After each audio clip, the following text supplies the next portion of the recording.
If you're a media company, a local newspaper, a tourism company, or a blog serving a local community, you might have a not-for-profit competitor you didn't even realize was there taking revenue from you, and they may be competing unfairly against you. Stay tuned.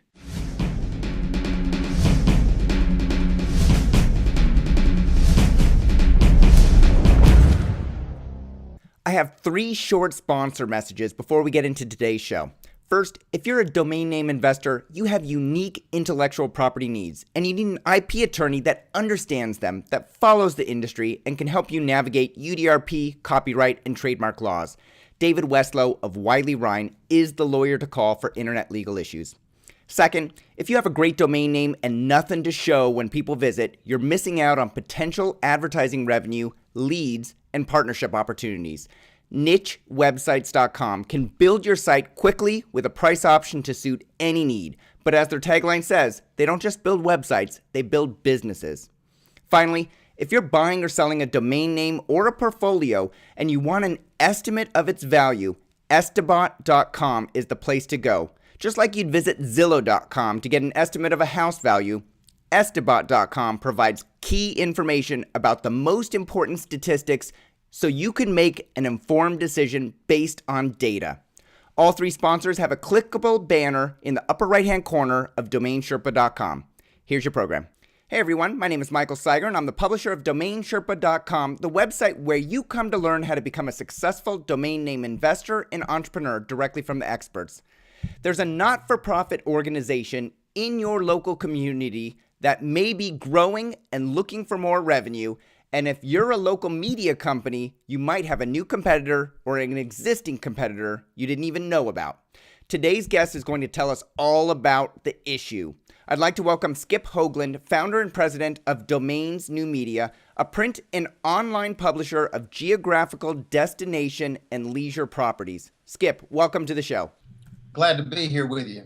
Great. And right off the bat, I'm going to point out that you are a rock star, Skip, because we've been wrestling with Skype for the past hour and a half. You got it up and running. You're in Buenos Aires today. I'm in Seattle.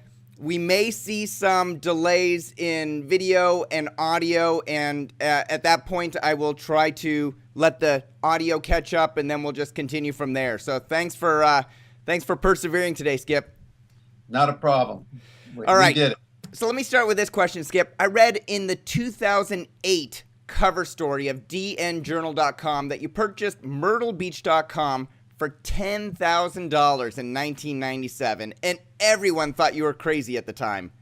Then in July 2008, you told Ron Jackson at DN Journal that the myrtlebeach.com website earned about $2 million per year. Was that number correct? These are all approximates, but they're pretty correct and pretty accurate. What we did was back in the early days when I bought this asset from a girl in Atlanta, Georgia. And of course, we were at that time buying up a lot of assets. We started buying up these assets in 95, 96, 97, 98. We continued to buy up till about 2000, a few after, but most everything was acquired in those early days because prices got so high and out of line after that. Mm-hmm. But yeah, we bought the asset and then we leased it, which is an interesting, Myrtle Beach is an interesting story and it can be read online. We leased it to the local Chamber of Commerce in Myrtle Beach, and we leased it for a percentage of gross revenues. And what happened was that because of the laws, internet laws and everything, we were at the very forefront of all this. Nobody really knew what trademark rights you had to your assets and and on and on and on. And of course, when we started buying these assets, back in the early days, it was $200 a registration fee with Network Solutions. There was no other registries to deal with. Mm-hmm. And so, even $200 a year, you have to think about what you're going to buy and what you're going to do. Right. So anyway, we went on to buy it. We leased it out. And interesting is we got sued. The Myrtle Beach Chamber of Commerce and the city of Myrtle Beach sued us, claiming trademark rights to myrtlebeach.com. Well, trademark lawsuits are very expensive, and my wife and I, of course, work together, and she's very instrumental in why I'm here talking to you today, and a big help to me through the years of doing a lot of searches into the midnight hour. But anyway, we we fought this lawsuit and we won and we prevailed. And it wasn't too much after we prevailed. The guy that initiated this lawsuit ended up having a heart attack and dying, interesting enough. And I didn't send flowers to the funeral, nor did I attend. But so anyway, it was a real struggle. We won this lawsuit, and we actually went on to set the stage for all GeoDomain owners worldwide to help them because this law was set. Then Barcelona got into some problems, and they lost their case, but it was appealed, and that name was won back to the owner here in the U.S. court eventually. So those two names, MyrtleBeach.com and Barcelona, set the stage for rightful ownership to GeoDomain names. So anyway, we did not lease back to the Chamber of Commerce after this fellow died and a new executive director took over. And we ended up leasing it to a group that was actually developing their site for them. And we spun off. And anyway, they did a great job. And they went on to run MyrtleBeach.com. And again, I leased it to them for a percentage of gross revenues.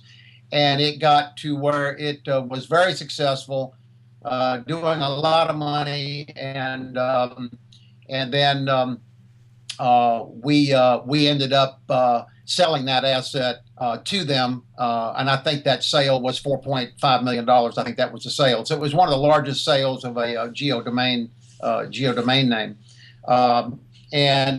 I traditionally don't sell. We like to buy. We haven't sold a lot. We have recently sold Guatemala.com.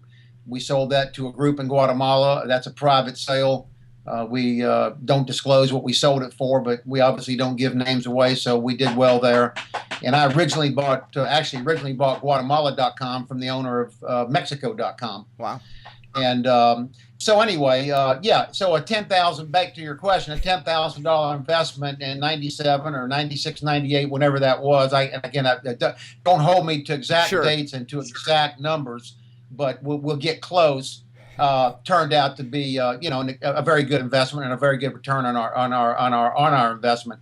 Now those days are over. There's a lot of things that are affecting the valuations of geodomain names, revenues of geodomain names, and I would say that the biggest negative effect, which is what I told you before we started this interview that I was going to get into with you, because it all plays. So there's a lot of things now, and you're going to have to follow me. We're going to get on a lot of different highways. We're going to be making quick turns and spinning around. We are okay. So don't bring up that topic yet, because I want to get to that. And I want to set the stage because it does tie in. It does tie in. But anyway, what I'm going to tell you was in the old days that we, usually industries grow and evolve and become more valuable and do better and better. Well, the geodomains, the Atlanta.coms and the Hilton-Head.coms and the Charleston.coms and Baltimore.coms and the 20 or 30 or 40 that we own, we have a pretty good portfolio in the U.S., about 20 or 18 or 20, and then we have a good portfolio outside the U.S. in various different parts of the world. And but the valuations of these names have actually decreased. They've not increased, and there's reasons for that. And if you want to get into that conversation later, I will tell you and your listening audience here exactly what has been the biggest factor and what has affected that. Actually, do you mind if we get into that right now, Skip? Because, I've interviewed Michael and David Costello on the site in the past. They talked about PalmSprings.com. Michael talked about, the strategy of it, and David talked about the selling tactics. And they got me so excited about geodomain names. I went out and bought the city.com where I live. And then I launched a full website with a full directory and maps and itineraries and you name it. It's a decent destination, but it's nothing like the geodomains that you own with massive populations and visitors. But what I promptly discovered was that most business owners in my city aren't focused online. To them, print is still the biggest advertising buy, and that was an eye opener to me. Do you find the same thing, and has that affected the valuations of the geodomains that you own? No, I think it's what it's become is a combination of both, and I think that's I'm probably maybe one of the perfect people to explain that, because I'm a perfect living example of this. And I think being in a resort tourism area in my most of my professional business career, living in Hilton Head and starting over 35 years ago, a tourist magazine and a tourist company, which today we still own. We still own Island Events Magazine, a leading tourist magazine on Hilton Head. We own Savannah Scene Magazine, and we've had some others that we've sold. We own a brochure distribution rack system where you have the 80 pocket racks in the hotels. We have all that in Hilton Head, and we had some other cities that we sold. And that was really the reason that I started buying up in 1995 when some young guy who I've now lost contact with, apparently a lot smarter than me, said, Skip, aren't you worried about the internet putting you out of business? And I said, well, I don't know anything about the internet. I don't know anything about computers. And he said, well, you better learn. I said, yeah, I'm going to get into it. And that's why we ended up buying HiltonHead.com and HiltonHeadIsland.com, because I took that serious. And I said, maybe there's something to this. It's worth $200. It's worth the gamble, or it's worth $5,000 or $10,000 to buy these assets. So for us, it's been great. It's been a great ride because we've been able to combine our content producing capability of our magazine going back 35 years and marrying this with Island Events Magazine and marrying it with HiltonHead.com and HiltonHeadIsland.com. We also got smart to know we needed both versions. Sometimes you need the singular, you need the plural, or the two different names of this particular location.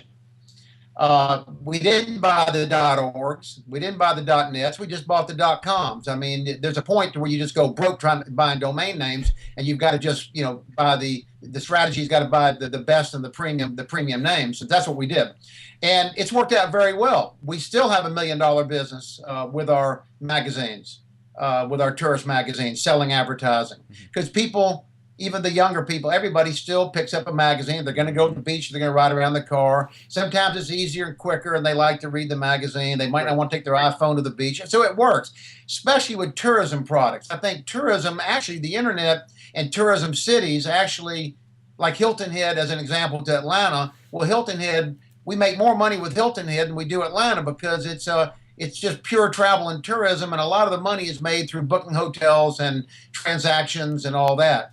And that example would be LasVegas.com, which is a gigantic revenue producer, and maybe the number with LasVegas.com for gross bookings of tickets and online travel could be $500 million. Maybe it might grow to be $1 billion company. So they've done very well. They rank very well on Google, and they've done some other things that are very interesting of late, which might be a good example as we move into this conversation. So anyway, again, follow me. We're going to go on a lot of different roads here, but we're going to get back to what I see as the biggest threat and the biggest problem that we all face in the private free enterprise media business. That's where we pay taxes, we operate for-profit companies, and we have to abide by the tax laws of the United States of America. What we're all up against, which has happened, and it's been going on even before the internet. This study that I have produced on the Hilton Head Island Bluffton Chamber of Commerce, which can be read at stopchamberabuse.com. That study goes back some 35 years for me, because I am making I am taking a position that chambers of commerce and CVBs have been unfairly competing against their media members going back many, many years, and they have lost their way and their original intent and mission and charter statement, which is to promote their local members to help them survive and prosper in the community in which they do business. Well, they have gone array. They have gone totally away from that, and the internet has put them in hyper warp speed to abuse us even more, because even before the internet, they were attempting to publish magazines locally on Hilton Head. Here I'm a member, expecting them to pass out my magazine, and no, they're producing a tourist magazine, trying to distribute it locally, selling advertising against me, and that's totally contrary to what they're supposed to do. Now, what's interesting about chambers and CVBs, and this conversation is going to go for a long time right now, So you can edit this or whatever you want, but I don't think you're going to want to edit it. And I We're think going to let it run, Skip. and I think a lot of people are going to find this very, very interesting and very, very compelling. Yeah. Because there's not anybody on this planet that knows what I'm getting ready to tell you who have studied this like I have studied it. Is that they are so out of control today because they are running websites now that are being ranked on Google 1, 2, and 3. You can type in almost any city name worldwide, and they're going to come up 1, 2, or 3. The city or state government. Even state governments are even unfairly competing with us today. But they've been doing this with their magazines, and then the internet came along, and they started the same thing. So, an example, HiltonHeadIsland.org, owned by the Hilton Head Bluffton Chamber of Commerce, which I'm a member of, and have been for 35 years, paying dues member. Now, I want to back up. I want to clarify one thing, because this is real important.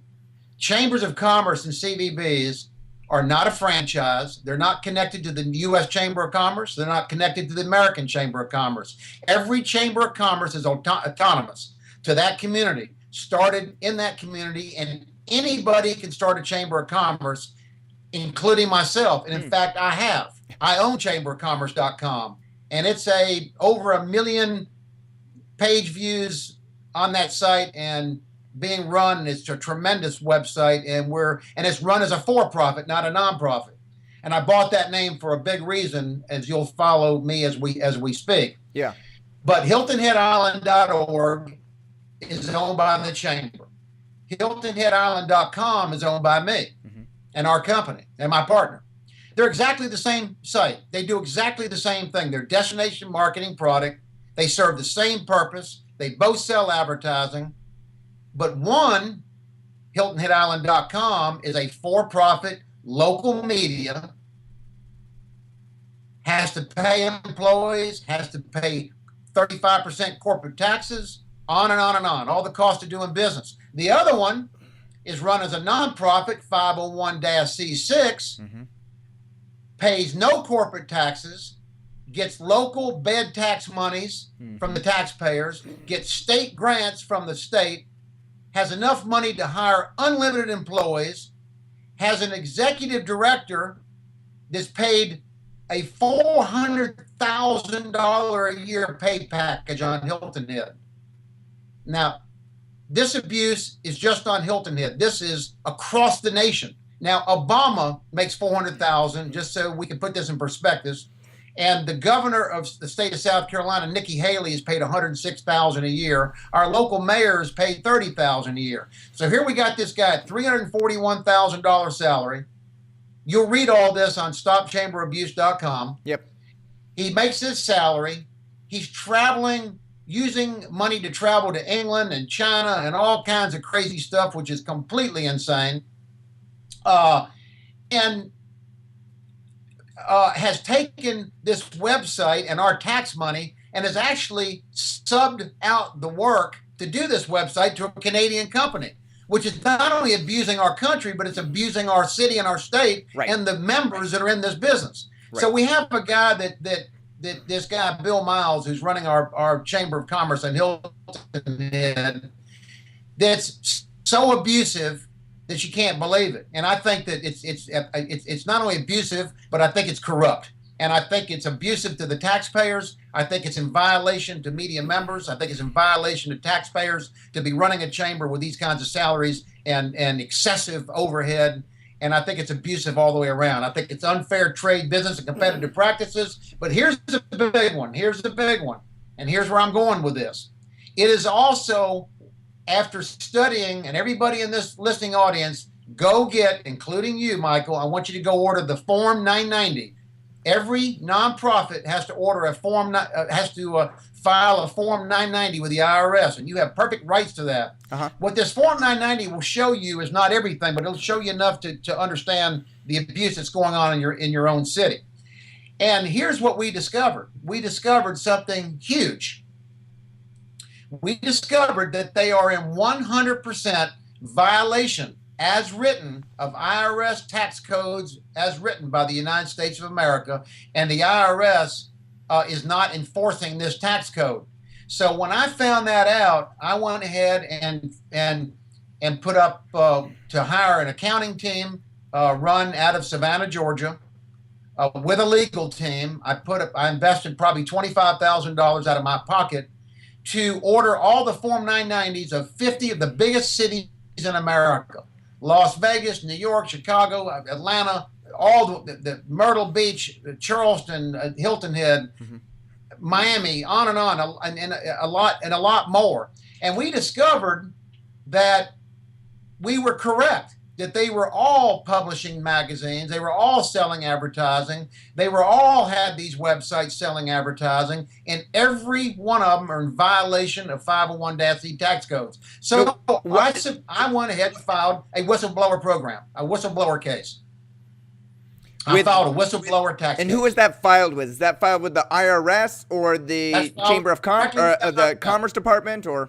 No, that's filed directly with the IRS in Washington. With the whistleblower program, we have an assigned agent to us and everything. And this is an ongoing thing. Now, with the latest problem the IRS has, this thing is even going to get more interesting. And a lot of media companies, some of the biggest media companies in the country, are following this. And I've even sent this information to Gordon Burrell at Burrell and Associates, who is the marketing research firm that many of these newspapers, radio, and TV stations follow in a very big way. He's a very bright guy, a great company. But anyway, go ahead and interrupt me. Let me ask you, what exactly are they breaking? What tax laws are they breaking by doing what?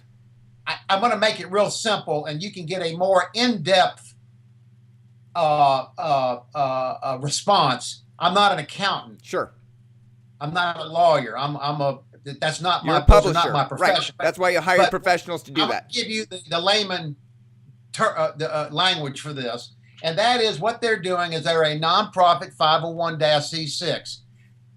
And what they're doing, though, and what's against the tax code, is operating for-profit ventures, profiting off of for-profit and not paying corporate taxes. And they stand the risk of losing their nonprofit status because of that. Now, there's much more that between the lines and much more to enter into that, but that's basically what's happening. And, of course, my next lawsuit, Unfair Trade Business Competitive Practices, is exactly that. You can't compete against somebody that has an unfair advantage and is actually breaking a tax law and allowed to break the tax law by the IRS. So the IRS, I'm going to the IRS. Let's assume that I have, by doing this, and with all the other whistleblower tax cases that will be filed on top of all the ones that I've filed, will be in the billions of dollars of unpaid taxes to the IRS. Well, I'm actually the IRS's friend.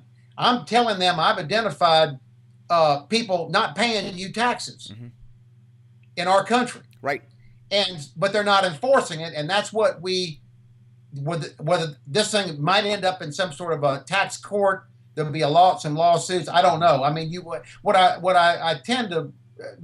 kind of shocks me is that the IRS should be thanking me, and they should be jumping on this immediately. And we can see what's going on with the IRS now with the 501(c)(4)s. They're all nonprofits, but there's little different things that are stated on how a C3, C4, and a C6 have to act, and et cetera, et cetera. C6 is kind of a designation that's been given to these chambers and CVBs and these types of organizations. But it was really a shocker for us, and so we're all over that. And if we are using Hilton Head, I can't conquer the world, but we are beating this Hilton Head Island thing to death because we can put our hands around it. Now we've sued them, and was actually, they tried to take it to the South Carolina Supreme Court. The Supreme Court kicked the case out and put it back into a lower court. We sued the Hilton Head Chamber of Commerce under a FOIA lawsuit. And you know what a FOIA lawsuit is? No, Freedom of Information Act. Freedom of Information Act request. Okay.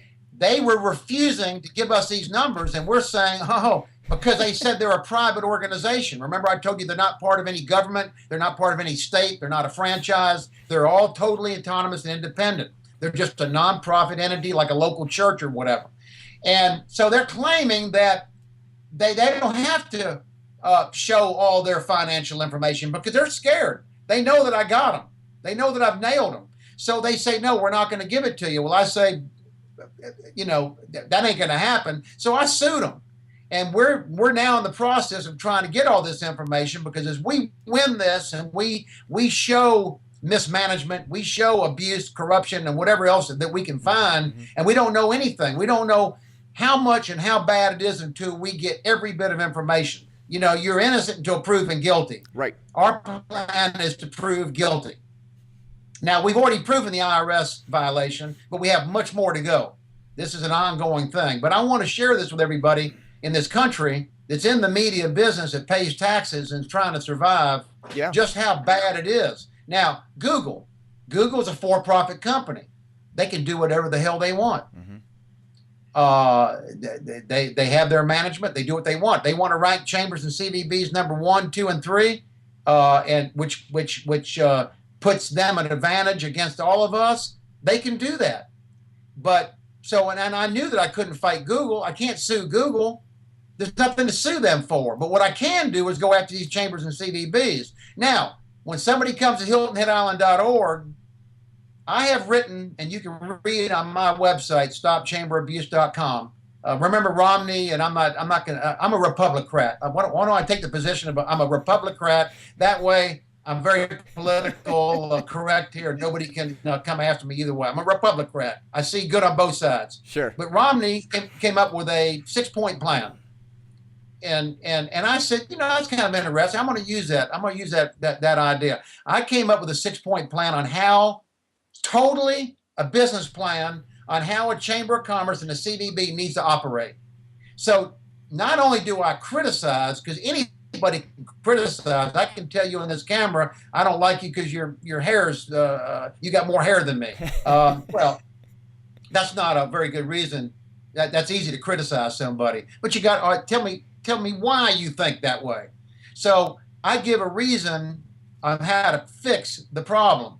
And one of the things that I say is the HiltonHeadIsland.org going against HiltonHeadIsland.com. Number one, it shouldn't be that way. Number two, they shouldn't be in the advertising business. They shouldn't be in any business. They shouldn't be in the travel business. They shouldn't be in the banking business, the insurance business. They should be in no business. They should be promoting and fostering support to help every member in that community survive. And that includes me and other media companies, even my competitors. Now, what they should do is have a website. When you go to HiltonHeadIsland.org, it should be a directory site. Videos, great. Talking about how beautiful Hilton Head is, great. They should list every member A to Z. They should put a listing of all the medias, newspaper, radio, websites, tourist magazines, and let the consumer visiting that website click on the choice of media information that they want for that community.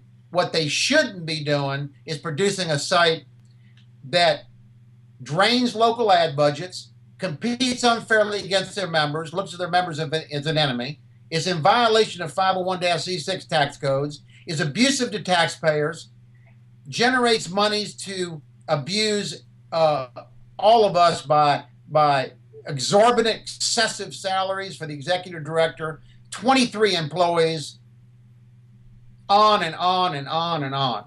So my local Chamber of Commerce here on Bainbridge Island, Washington, I think only has one full-time employee or maybe 2 or 3 full-time equivalents, and everybody else is a volunteer. We don't have a large budget here. We don't have the income that a Hilton Head does. I don't think our executive director or president or whatever the title is today is making more than 80 or 90,000 last time I checked. Is that abusive? Yeah, that's too much. That's too much for that kind of a job.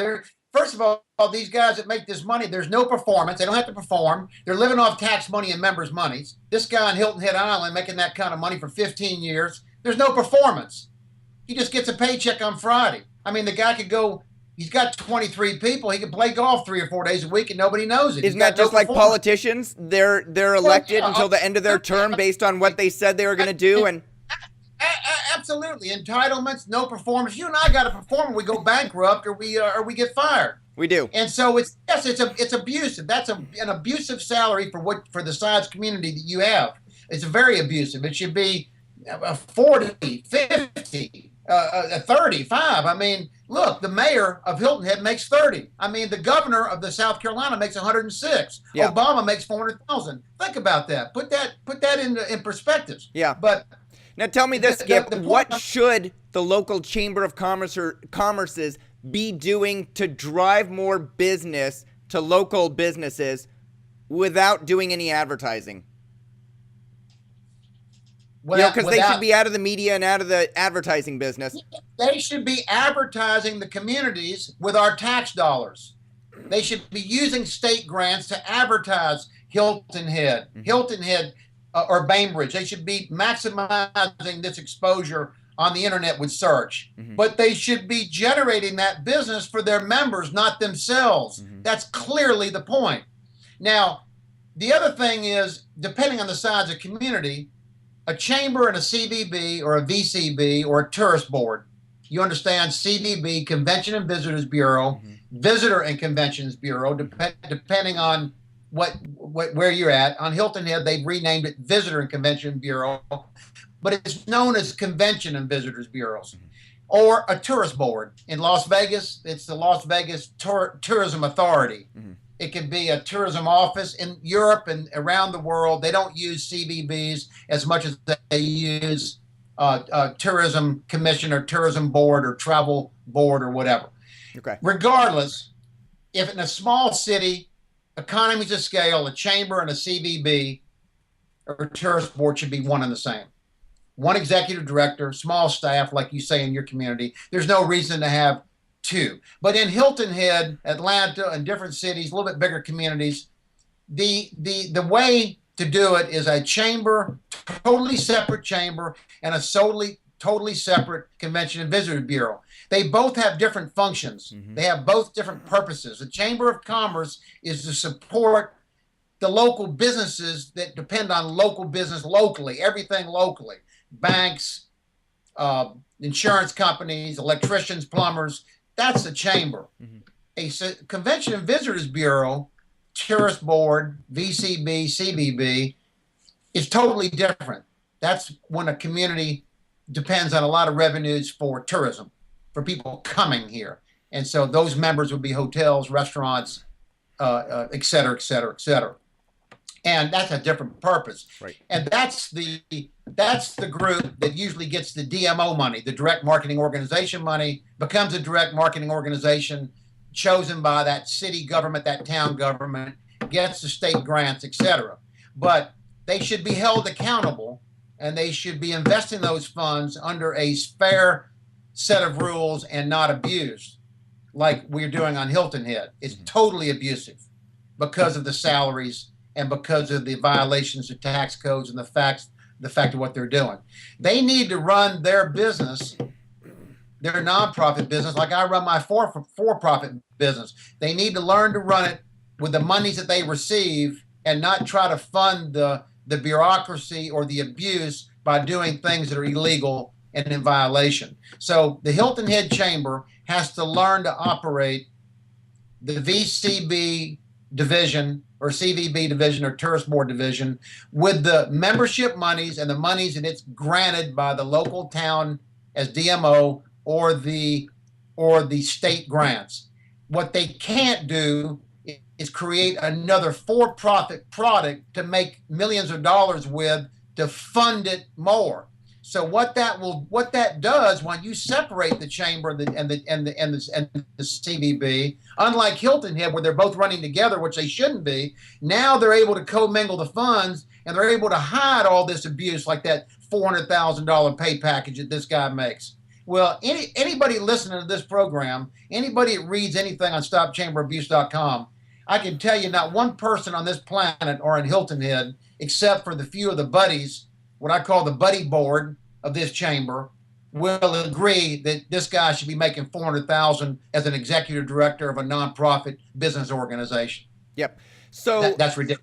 Explain to me how a chamber of commerce can have a for-profit activities and not-for-profit activities. If the entire business is not-for-profit, meaning that they don't take the profits and put them into their own pockets, that monies need to be either carried over from year to year or reinvested in the in the community, quote unquote.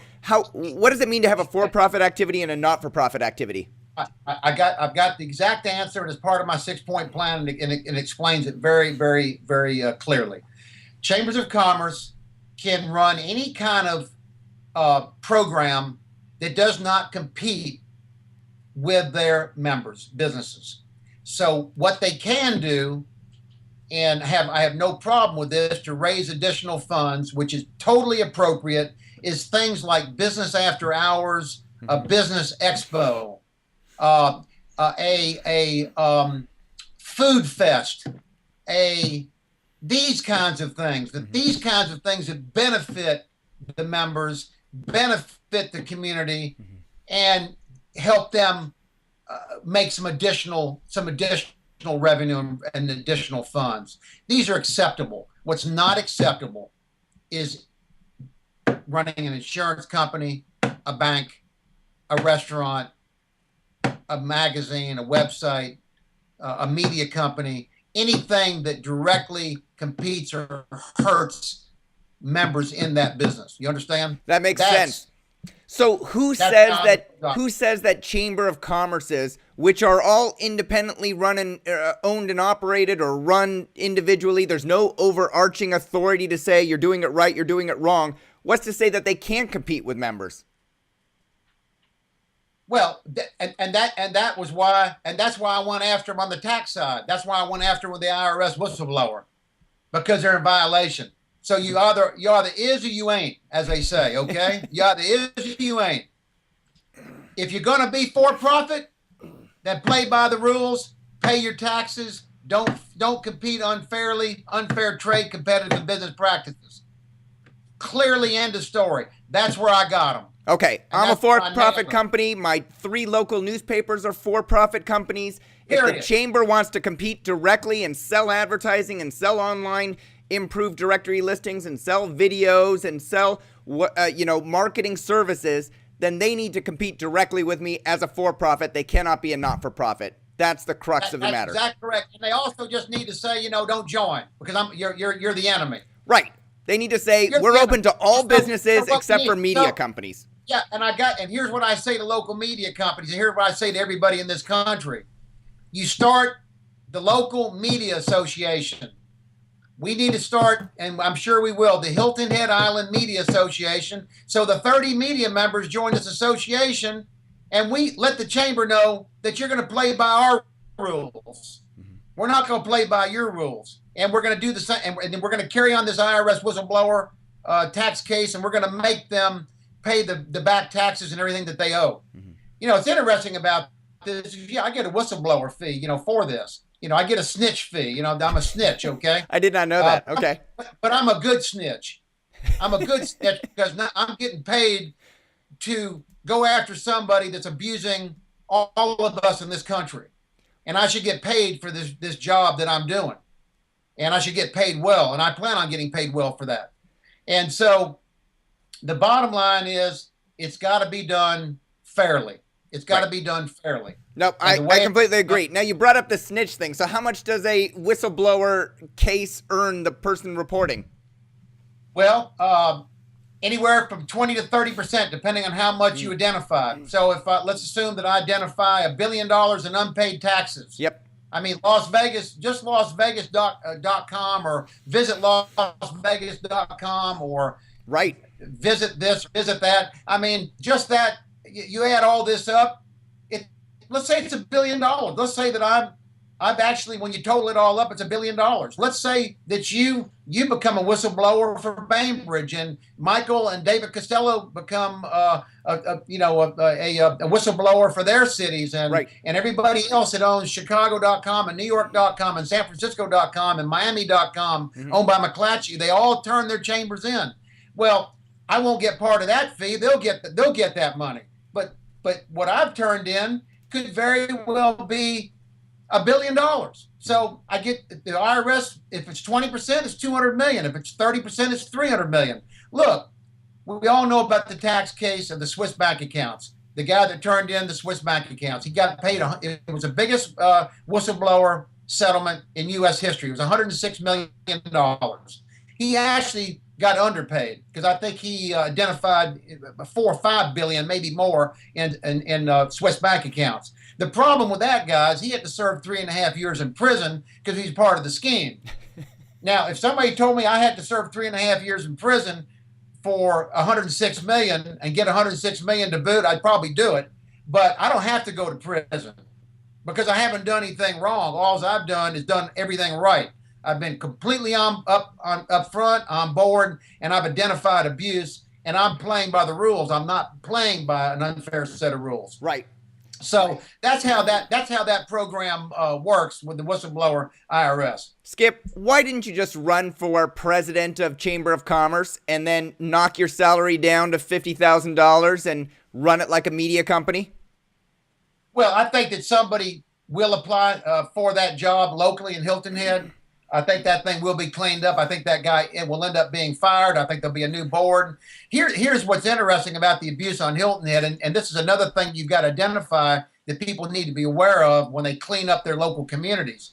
The Hilton Head bylaws, their bylaws, which we've studied, was changed somewhere around 2002. We're trying to get a copy of the old bylaws. We haven't got our hands on, but we know that new bylaws were drafted to work against the members. And what it's done is it's the bylaws make for an appointed board, not an elected board.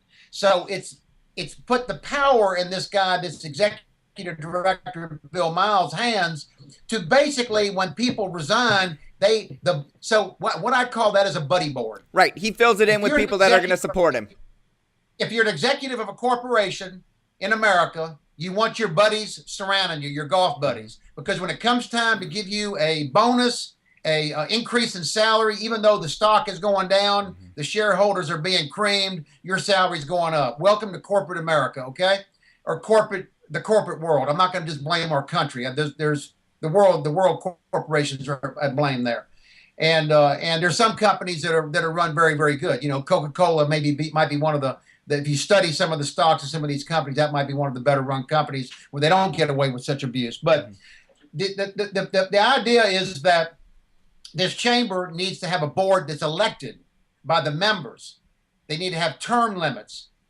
This fellow that runs the chamber, Bill Miles, at 400,000, the board needs to have more accountability and more control over our employee to not allow him to do this. Right. Well, we found out that this guy set up a compensation committee. Well, the chairman of the compensation committee is a godmother to his children with a 3-person committee. Some of the board members didn't even know what was going on. Now, the guy predecessor to this fella was in the $90,000 or $110,000 range, which on Hilton Head, generating as big a tourism community as it is still a high salary when you think about maybe more than the governor. I mean, come on. I mean, you got to really be doing something to say that you deserve more than the governor, more than Obama.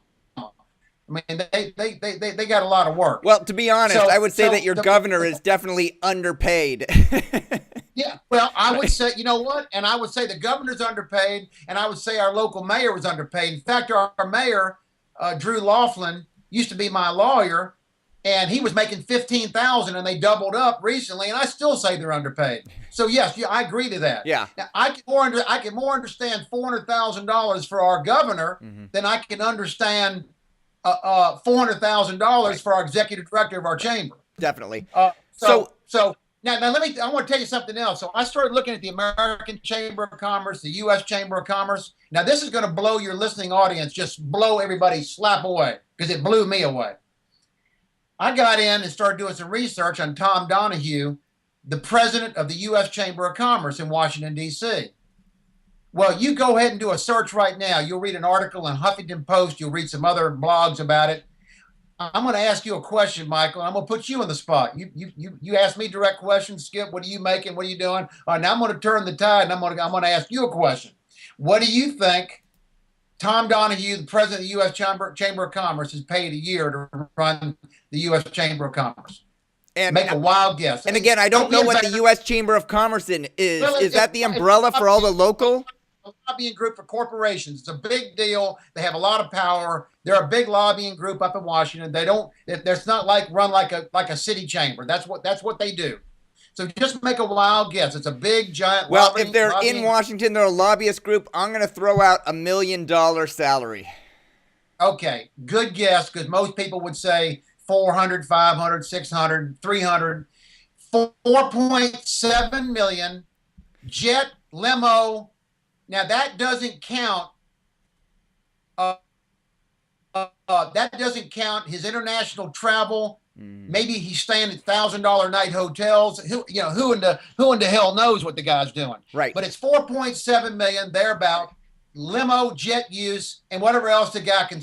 I hate to use the word steal, but with that number and that insanity, you don't really know. And what's interesting is there's a Form 990 on the U.S. Chamber of Commerce, but they won't tell you everything. So and how many of his buddies is he got surrounding him? Well, 4.7 million, he's surrounding himself. Let me tell you what, he's going to be like Fort Knox. Right. He's going to do everything he can to keep you from getting to him. Right. And stopping 4.7 million, because that guy's clicking some serious money in his bank account. Right. And just like the guy in Hilton Head, that $400,000 to him, living in a $1.5 million house on Hilton Head, this guy's going to fight like crazy to not lose what he's got either. Right. But why would you even go look up Tom Donahue in the U.S. Chamber of Commerce if it's completely unrelated to the Hilton Head Chamber of Commerce? Because I wanted to see. I wanted to see for myself. Like the Heritage Group. Remember when the senator quit and went to run the Heritage Foundation? I wanted to see why he did that. Well, the reason he did that because he's leaving the post as a senator $200,000 or $300,000 a year, and now he's making 1.5 million to run the Heritage Foundation. Right. But I wanted to see. The other reason I did that, which is interesting, is Bill Miles. When I looked up which is completely insane, 100 must be 50 or 100 board members on the U.S. Chamber website. Bill Miles, our Chamber of Commerce in Hilton Head, is on that board. So they're learning well from each other on how to milk the taxpayer and how to violate the free enterprise system in this country. They're learning very well. Well, what they didn't plan on was a guy like Skip Hoagland coming for them. That's what they didn't plan on, and exposing them. Yeah. All right. So I understand executive directors of local chamber of commerces are billing themselves as not-for-profit and taking salaries that are not commensurate with the work that they're doing. There is no performance-based compensation, and the bylaws are written in such a way that they can compete with their members, especially media organizations. Can I go to my local? I didn't even know. To be honest with you, I've been a member of the Chamber of Commerce here on the island since we moved here 7 years ago. I don't think I've ever voted for anybody, so the board of directors must be elected by the executive director. Oh, yeah, correct. I mean, what happens is the power in Hilton Head is in a few hands. You have an executive board, then you have a regular board. Well, the regular board, people just join to put the name of their company to benefit their company. They don't know what the hell's going on. Right. But what's happened is you've got the power in this guy, Bill Miles. He's no longer an employee. He's now pulling all the strings. Right. Okay, and he's surrounding himself with a small little buddy board that's allowing him to pull the strings. And I'm saying to these guys, high-profile guys, chairman of a big law firm, head of a big electric company, this guy, Bill Miles, goes a little bit further. He starts to surround himself with the most influential people he can find to tighten up that Fort Knox. Sure. But I'm going after all them because I run an international media company, and I'm not, unlike other people in Hilton Head, they're worried about the repercussions to them and their family. Right. I'm not worried about that. They can't touch me. Yeah, I think a lot of small business owners would be hesitant to do that. They don't want to make waves in their own community. They don't want to. Yeah. Correct. They're all scared. So I'm the only one, probably one of the very few that have most of my businesses outside of Hilton Head. So I'm not worried about any repercussions or attacks or them trying to come for me. I'm untouchable. And they know it, and that's why they're scared of me. And that's why this thing is getting to be very, very interesting. Yeah. So what do you recommend that media companies in cities should do? Should they go, what's their top 3 to-dos to see if there's any abuse in their local cities? Should they go request a copy of their bylaws for the chamber of which they're a member? Should they request the Correct. Form 990 from the IRS? What are the top 3 things they should do to see if there's abuse? That's it right there. That's it right there. And ask what the executive director is being paid, how many employees they got, find out how much money they're getting as a DMO, how much local tax monies they're receiving, and how much state grants they're receiving, and then ask for a copy of how much.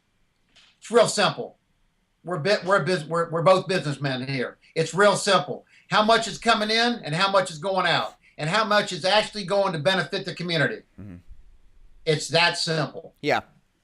All right. Okay. Is it a self-serving organization, or is it an organization operating like it's supposed to in its original intent? Right. And when it was originally founded to benefit the community, not benefit the executive director and a bunch of employees sucking off I'm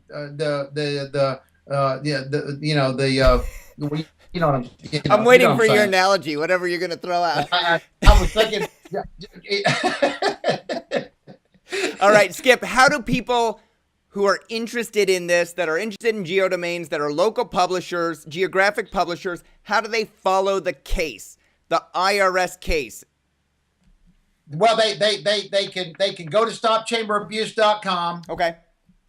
And they can I guess they could send that's pretty much it. They can just read it all right there. Okay. So you'll post updates to stopchamberabuse.com whenever there's any updates to be had. Yeah, we do, and I'm not so sure we're not posting all of them, but I think we got enough information there. We got plenty of information there, really, where actually everybody can go and spend a little bit of their evening or day to read that website and go through it. And I think it'll give them enough to write down and make notes of questions I asked their local chamber or CBB, and enough to identify some similar abuses within that community. Now, I'm not just claiming these abuses that you and I have been talking about. I'm claiming many other things when they go to my website, like attempted overcharging. I mean, I have a very strong word. I call it attempted robbery, and extreme abuse and corruption, to attempt to charge our community and our taxpayers $600 a square foot to build a welcome center. Well, an example of what we need to know more about this. Yeah. And I hope that the attorney general and every other agency in our state gets behind this. But first of all, you can't spend $600 a square foot. I get my home in Hilton Head. I'd be lucky, and it's a very nice home, solid concrete. I'd be lucky if I could say it was $200 a square foot. So anyway, I called the architect on this project when they announced this $3 or $4 million welcome center. By the way, to the property and the building that the town owned. Okay, and I called the architect and I said, how'd you come up with $600 a square foot? And before you answer that question, tell me how many 18-karat gold faucets you had in the project. And the guy said, we didn't have any 18-karat gold faucets. I said, okay, well, tell me how you spent $600 a square foot.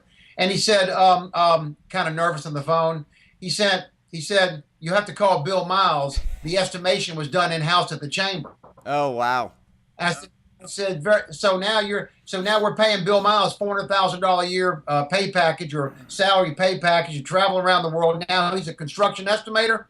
Well, the mayor at that time, and I'm sure he'll have some input into it. And then the town manager, because they own the property, it was a big project.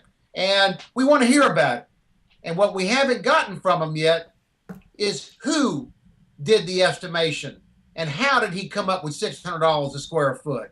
Who was the builder on the project? There's other things like that we're trying to find out. The bidding process. How did it get to where the HiltonHeadIsland.org went to a company in Canada with our money? Right. How is that possible with that kind of extreme abuse? Yeah. Why did Bill Miles, and who paid for Bill Miles to go to London, England to meet the Queen? Who paid for Bill Miles and his family to go to China? Did he use monies from our chamber to take his family that should have been put into the coffers of the chamber? Well, that right there, I say he should be fired and made to pay back the money. So when you go to my website not only will you see that they're in violation of IRS and all the other things I've talked about. Oh, and the other thing I didn't mention, this is very important for all the media companies out there. Listen to this one. If you can't stand Skip Hoagland, you don't like what I represent, you don't agree with me, focus on this one thing I'm getting ready to tell you right now. If the Chamber of Commerce website and their magazines are selling $1 million worth of advertising, where's that money coming from? It's coming from the ad budgets of the same companies you're selling to. Right. So what are they doing? They're putting you out of business because they are draining the local ad budgets of the companies that you depend on to sell to. Right. So there is an extreme abuse right there. Now, here's what I call it. Here's what I call the whole thing. I call the whole thing exactly like skin cancer.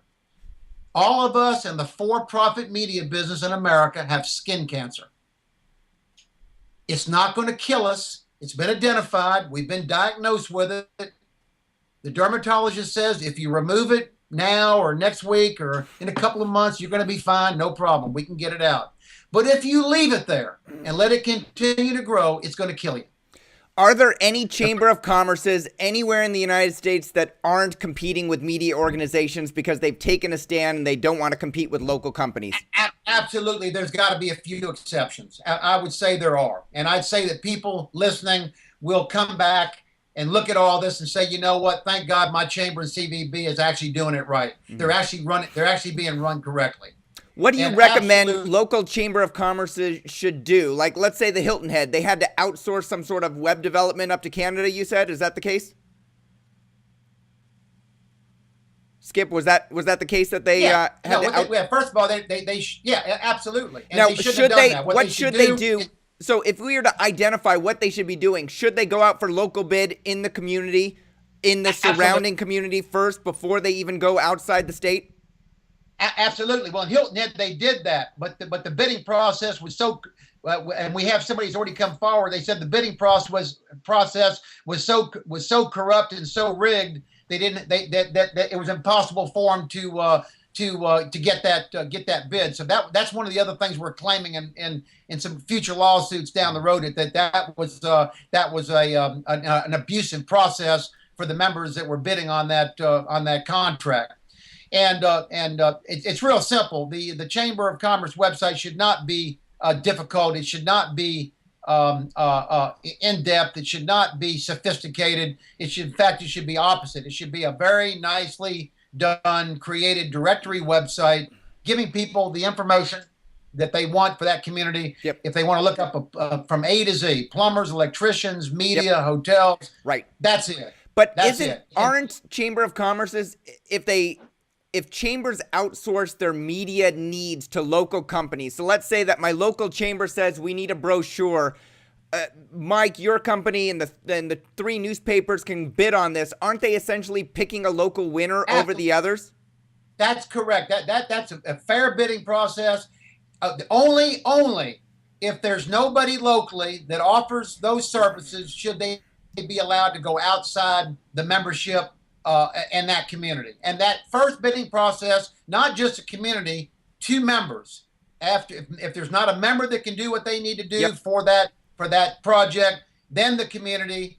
Then after the community would be that greater area. After the greater area would be the state. After the state would be the United States of America.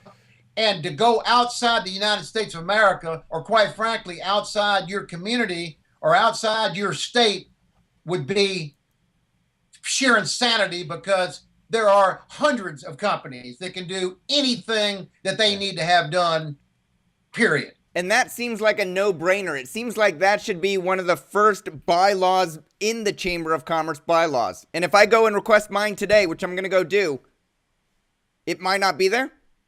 Yeah, might not be there. It might not be there. It needs to be there. It means the bylaws need to be redrafted. That means the people in the community need to get together and make them aware that this needs to be improved, that these bylaws need to reflect more of a protection and a supportive measure for the members of this organization. All right. And you can clean that up. You clean that up right away. But we're so abused on Hilton Head. There's so much abuse on Hilton Head that it's just a bunch of what I call a bunch of happy horse manure. Okay, that's what it is. Just a bunch of happy horse manure, and it's got to change. And I'm doing all that I can to change it. And I think I'm making some very good headway. I think there's a lot of people that are supportive of me, not only in the media business. Of course, they're supportive of me because they know that they're hurting them. But people even not even in the media business are supportive of me, and that would be the $400,000 salary. Sure. Almost across the board, people believe that that's abusive to them as a member. I mean, think about it: 1,000 members to pay one guy. Right.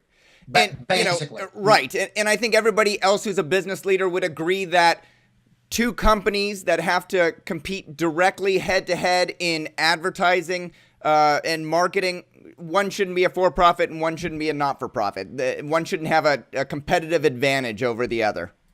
Absolutely not. It's just not fair. It's not America. It's not the way we want America to operate. We got to clean it up. Look, we got a lot of problems in this country. Look what's going on with the IRS right now. I mean, we got, luckily a lot of the young guys coming up are smart. We're